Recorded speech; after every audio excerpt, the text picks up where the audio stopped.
না আমি জাননী দিছোঁ, 2 মাহ আগতে জাননী দিছোঁ আৰু ইয়াৰ অলৰেডি আমি 4 দিন আগত তেখেতসকলক কৈছোঁ আৰু এইটো এটা মেছেজ এটা আহিছে আৰু আমাৰ কালেক্টৰ ছাৰৰ পৰা যিখিনি খালী কৰিব লাগে। কালেক্টৰ ছাৰে ক'ৰ পৰা মেছেজ পাইছে মই এইটো ক'ব লগা দৰকাৰ নাই, কিন্তু ইয়াত যিটো পৰিৱেশ বিনষ্ট হোৱা বুলি এটা হেৰি ওলাইছে আৰু এইটো ৱাকিং জোন হয়। ইয়াতে 1 চাইড দোকান আছিল, 2 চাইড দোকান হৈ গ'ল।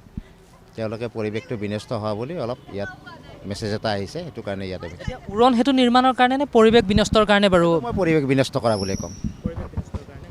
তেওঁলোকৰ এখন আমি ইয়াত মিটিং হৈছিল, ইয়াত আমি যিটো আমাৰ ইয়াত পৰিৱেশৰ ওপৰত তেওঁলোকক এখন মিটিং দিছিলোঁ। তেওঁলোকে ডাষ্টবিন কি ইউজ কৰিব লাগিব, তেওঁলোকে চিলিণ্ডাৰ কি ইউজ কৰিব লাগিব, তেওঁলোকক আমি প্লাষ্টিক ইউজ কৰিব মানা কৰিছিলোঁ, প্লাষ্টিক গিলাচ ইউজ কৰিব মানা কৰিছিলোঁ, কিন্তু তেওঁলোকে এতিয়াও কৰি আছে। এইটোৰ ওপৰতে এটা জাননী কিমান দিনমান আগতে দিয়া হৈছে? আমি 2 মাহ আগত জাননী দিছোঁ।